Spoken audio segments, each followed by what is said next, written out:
오늘 주신 말씀을 가지고 정말 믿음은 그런 건가요? 정말 믿음은 그런 건가요? 라는 제목을 함께 은혜 나누기를 원합니다. 마가복음 5장에서 우리는 믿음의 역사를 경험하게 됩니다. 많은 사람들이 믿음 안에서 예수의 능력을 경험하는 것을 보게 되는데요. 우리가 그 앞에 질문을 갖습니다. 과연 믿음은 무엇인가? 어떠한 믿음을 우리가 소유하며 살아가야 되는 것인가? 마가복음 말씀을 통해서 우리가 믿음에 대해 다시 한번 정리할 수 있는 시간 되었으면 좋겠습니다. 오늘 본문에서 우리가 어제 살펴보았던 회당장 야이로의 딸의 이야기가 이어서 기록이 되고 있습니다. 예수님께서 야이로를 만나셨고 야이로에게 함께 너희 집으로 가서 너희 아픈 딸을 보자라고 출발하셨는데 그 전에 혈류병 걸렸던 여인을 만나면서 지체되었던 시간이 있었습니다. 그 사이 일어났던 일을 오늘 본문을 통해서 우리가 살펴볼 수 있는데요.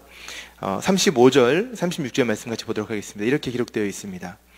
아직 예수께서 말씀하실 때에 회당장의 집에서 사람들이 와서 회당장에게 이르되 당신의 딸이 죽었나이다. 어찌하여 선생을 더 괴롭게 하나이까? 예수께서 그 하는 말을 곁에서 들으시고 회당장에게 이르시되 두려워하지 말고 믿기만 하라 하시고. 회당장 야이로 당시 사회 지도층이었습니다. 그랬던 그가 예수 앞에 나와서 무릎을 꿇고 자신의 딸을 살려달라고 했던 내용이 본문 앞에 있는 22절과 23절에 이렇게 기록이 되어 있죠. 회당장 중에 하나인 야이로라 하는 이가 와서 예수를 보고 발 아래 엎드려 간곡히 구하여 이르되 내 어린 딸이 죽게 되었사오니 오셔서 그 위에 손을 얹으사 그로 구원을 받아 살게 하소서 하거늘. 이 아빠의 간절한 마음이 담겨 있습니다. 얼마나 그 어린 딸을 바라보는 아빠의 마음이 안타까웠겠습니까? 그리고 딸이 정말 죽을 것 같은 그런 상황에 놓이게 되었죠. 그래서 아마 딸에게 아빠가 이야기했을 거예요. 아마 딸이 정신이 없어서 잠이 들어 있거나 아마 아빠를 알아보지 못할 상황이었을지도 모르겠습니다. 그러나 아빠의 마음에는 어땠습니까? 예수라는 사람이 능력 있다라고 말하는 그 사람이 우리 동네에 왔으니까 내가 얼른 뛰어가서 그 예수님을 모셔올게. 혹시라도 예수님이 너의 병을 고쳐줄 수 있을지도 몰라. 그리고 침상에 누워있던 딸에게 간곡히 부탁을 했겠죠. 조금만 기다려. 아빠 금방 갔다 올게. 조금만 기다리고 있어. 아빠 금방 갔다 올게. 라고 이야기하고 집을 나서서 정말 헐레벌떡 거친 숨을 내쉬며 예수님을 만났을 것입니다. 그리고 예수님에게 부탁했는데 예수님이 감사하게도 그 집으로 가자고 하신 거예요. 여전히 마음 가운데는 두려움이 있었을 것이고 마음 가운데 초조함이 있었지만 일단 예수님이 집으로 가자고 하셨으니 그 마음 가운데 작은 소망을 가지고 집을 향하여 걸어가고 있었는데 어떤 일이 일어난 것이에요? 갑자기 등장한 혈류병 걸린 여인 때문에 지체가 된 것입니다. 많은 사람들은 예수님과 혈류병 여인의 대화 가운데서 그 대화를 귀 기울여 들었을 것이고 그리고 그 병이 나음을 봄을 통해서 환호했을지도 모릅니다. 그러나 그 가운데 유일한 한 명 야이로는 전혀 마음이 기쁘지 않았을 거예요. 빨리 집에 가야 되는데 지금 여기 지체할 시간이 없는데 지금 내 딸이 죽을지도 모르는데 그런 마음 가운데 있었는데 아니나 다를까 저 멀리서 자기 집에 있던 사람들이 막 뛰어옵니다. 그 모습만 보아도 아마 아빠의 마음은 땅에 툭 떨어졌을 거예요. 무슨 일이 일어났나 보다. 그런데 그 사람들이 말하죠. 당신의 딸이 죽었다라고. 완전히 소망이 없어지는 것 아니겠습니까? 그 마음 가운데 어떤 생각이 들었겠어요? 마음 가운데 두려움에 사로잡혀 있었던 그 야이로에게 예수님이 말씀하시는 거예요. 예수께서 그 하는 말을 곁에서 들으시고 사람들이 죽었다 하는 말을 곁에서 들으시고 회당장에게 이르시되 두려워하지 말고 믿기만 하라. 여기서 들으셨다라는 표현을 원어적으로 살펴보면 듣고 흘려버렸다 또는 무시했다라는 의미가 담겨 있습니다. 예수님께서 환경의 지배를 받지 않는다는 사실을 알 수가 있죠. 죽음이라는 것은 변할 수 없는 사실 아닙니까? 근데 그 앞에서 예수님은 그것을 무시하셨어요. 예수님은 환경의 지배를 받는 분이 아니라 환경을 지배하시는 분, 시간의 지배를 받는 분이 아니라 시간을 지배하시는 분이 우리가 분명하게 알 수가 있죠. 그러면서 뭐라고 말씀하세요? 두려워하지 말고 그냥 믿기만 하라라고 말씀하세요. 예수님이 여기서 어떠한 믿음을 야이로에게 요구하고 계시는 걸까요? 우리가 불가능한 일 앞에 섰을 때 그 불가능한 일을 믿는다라는 것은 정말 어려운 일입니다. 여러분들 한번 잘 생각해 보세요. 우리의 삶 가운데 여러분들이 믿음으로 도전했던 시간들이 아마 있을 것입니다. 여러분, 그 앞에 여러분들이 어떠한 마음이었습니까? 혹시라도 그 마음 가운데 내가 간절히 믿는 것, 내가 정말 간절히 기도하는 것이 혹시라도 그대로 이루어지지 않으면 어떡하나라는 마음이 여러분의 믿음 가운데 있지 않았습니까? 저는 그런 경험이 많거든요. 제가 간절히 소원했던 것들이 실제로 제가 원했던 대로 되지 않았던 것이 많이 있었기 때문에 제가 또 다른 비슷한 상황에 놓였을 때 기도를 하지만, 제가 믿음을 가지고 하나님 앞에 나아가지만 마음 한구석에는 내가 혹시 확 믿었다가 이게 내 믿음대로 안 되면 어떡하나? 내가 믿음으로 누군가에게 선포했는데 나의 믿음의 선포대로 그게 되지 않았을 때 내 믿음이 우스워질 수도 있고, 또는 나의 믿음이 가짜가 돼버릴까 봐, 내가 간절히 믿었던 무언가에 대해서 내가 실망하지 않기 위해서 마음 한구석에는 약간의 도망갈 구멍을 남겨놓는 데가 있을 때가 있어요. 완전하게 믿지 못할 때가 있다는 것이에요. 예수님께서 여기서 무엇을 요구하시는 것입니까? 두려워하지 말고 믿기만 하라라고 말씀하셨을 때 예수님이 내가 가서 고쳐줄게, 내가 가서 살려줄게 라고 말씀하지 않으셨어요. 무슨 말씀이세요? 내가 할 일을 믿으라는 게 아니죠. 예수님께서 야이로에게 내가 고쳐줄 테니까 걱정하지 마라고 말씀하신 것이 아니잖아요. 내가 살려줄 테니까 걱정하지 마라고 말씀하신 것이 아니잖아요. 예수님은 할 일이 아니라 그 일을 하시는 분이신 자기 자신을 믿으라라고 말씀하고 계시는 것이죠. 야이로에게는요, 아픈 딸, 아직 죽지 않았지만 아파하는 딸을 고칠 예수님, 그 고치시는 능력을 믿었다가 딸이 죽고 나니까 이제는 그 능력이 아니구나, 더 큰 능력이 필요하구나, 이제는 죽음을 이길 수 있는 다시 그 살리는 능력이 필요하구나, 이제는 그러면 내가 그 살리는 능력을 믿어야겠다, 이것이 아니었다라는 거예요. 아픈 자를 고치시는 예수님, 병든 자를 낫게 하시는 예수님, 죽은 자 가운데서 죽은 자를 다시 살릴 수 있는 예수님을 믿는 것이 필요했다는 것입니다. 환경이 바뀌어도, 상황이 바뀌어도, 나의 기도의 제목이 바뀌어도 동일한 나의 믿음의 대상은 언제나 예수님이라는 사실을 예수님은 여기서 야이로에게 가르치고 계시는 것이에요. 그 집에 도착을 합니다. 베드로와 야고보의 형제 요한 외에는 아무도 따라오지 말라라고 말씀하십니다. 38절이에요.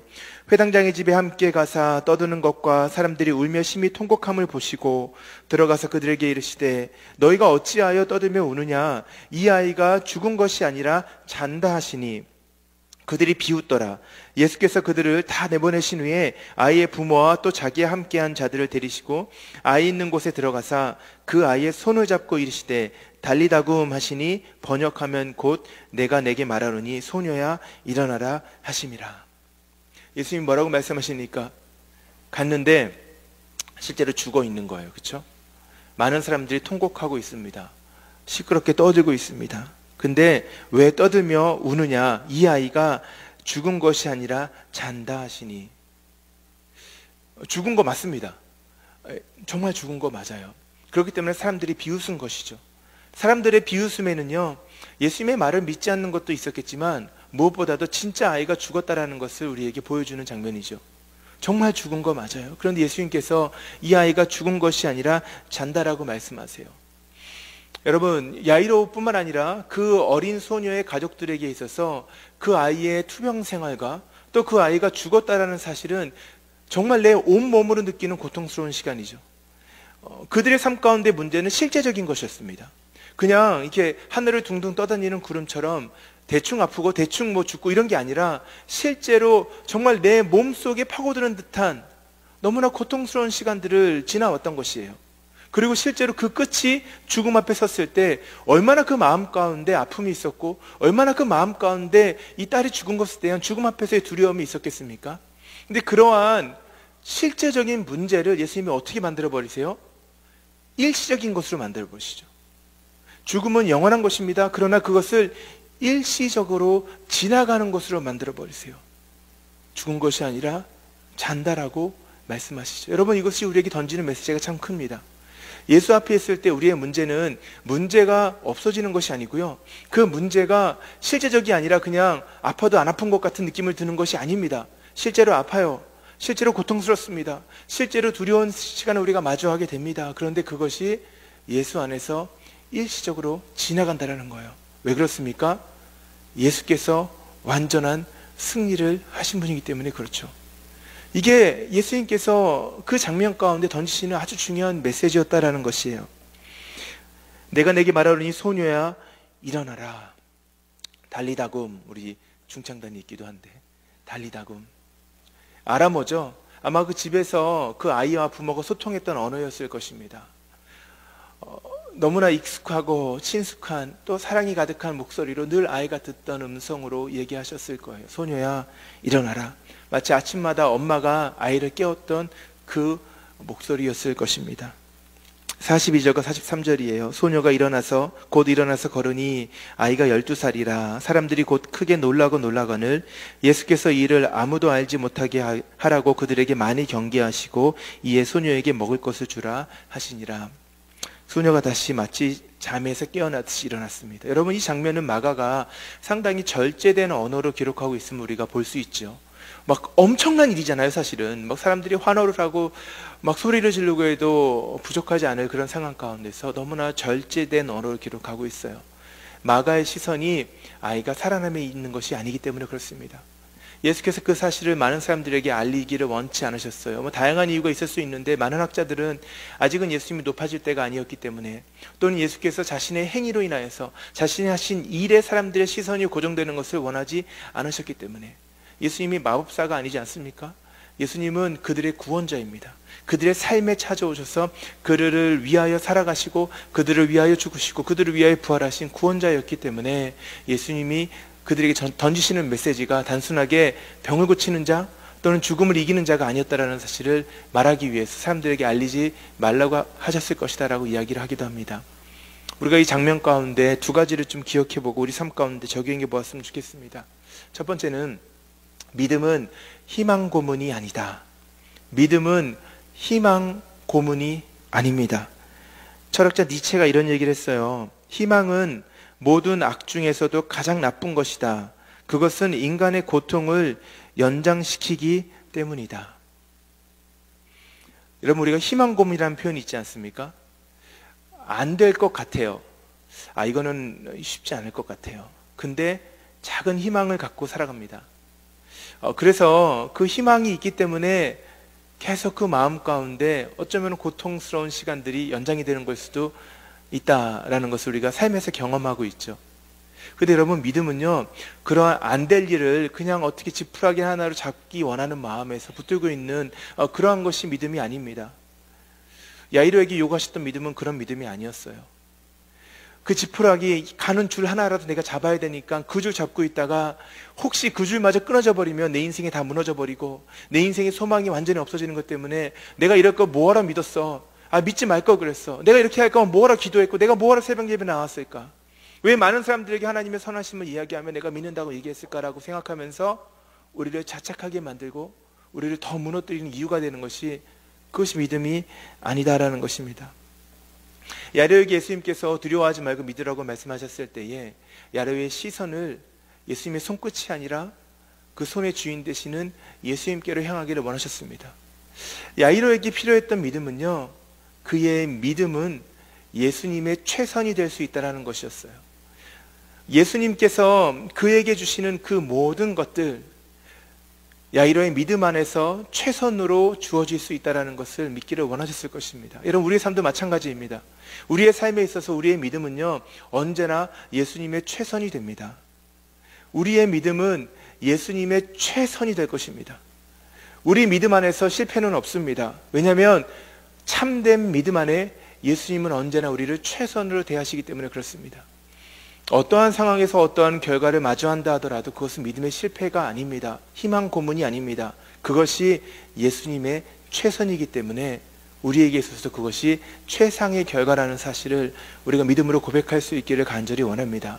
마가복음 우리에게 그러한 믿음을 가르치고 있는 것 같아요. 두 번째로, 믿음은 마법이 아닙니다.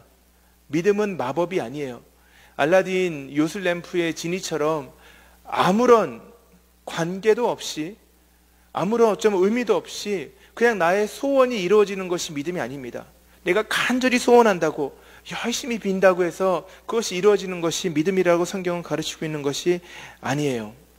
믿음은 예수님을 인정하는 것입니다. 그리고 그의 판단이 그의 뜻이 언제나 옳다라는 사실을 우리가 받아들이는 것입니다. 그래서 어떤 면에서는요, 참된 믿음은 관계 안에 고백되는 것이죠. 관계가 중요합니다. 예수님과의 인격적인 만남 안에서 예수님을 신뢰하는 것이 믿음의 처음이고 믿음의 끝이라는 사실을 볼 수 있어야 돼요. 여러분, 이 소녀가 나았습니다. 나은 정도가 아니라 죽음에서 다시 부활했습니다. 근데 다시 죽었어요. 예수님을 만났던 수많은 사람들이 병고침을 받고 문제가 해결됐지만 결국은 다 죽었어요. 그러면 그 삶이 의미 없는 것입니까? 아닙니다. 그 사건을 통해서 예수님께서는 그 상대방과 그 상대와 함께 인격적인 관계를 맺기 시작하신 것이죠. 그리고 예수께서 최종 승리자라는 사실을 깨닫기를 원하셨던 것입니다. 우리의 삶도 마찬가지입니다. 우리의 삶에 있어서 믿음으로 지나갔던 자리들, 다시 돌아봤을 때 우리에게 남는 것은 무엇입니까? 어떤 일이 해결되었다라는 것이에요? 아니에요. 예수님께서 우리의 삶에 찾아오셔서 우리의 삶 가운데 예수님의 선하신 뜻을 보여주신 것입니다. 관계가 남아야 돼요. 그렇기 때문에 믿음은 단순하게 우리의 소원을 이루는 마법이 아니라 믿음은 예수 그리스도의 인격적인 관계를 경험하는 자리입니다. 간절히 소원하기는 우리의 오늘 하루의 삶을 통해서도 우리가 믿음으로 하루를 살아갔을 때 여러분의 삶 가운데 예수님과의 관계가 기억될 수 있기를 간절히 원합니다. 여러분의 삶 가운데 가장 좋은 것 주시기를 원하시는 그 예수님과의 관계가 우리 삶 가운데 기억되며 고백될 수 있는 복된 하루가 되시기를 주의 이름으로 축복합니다.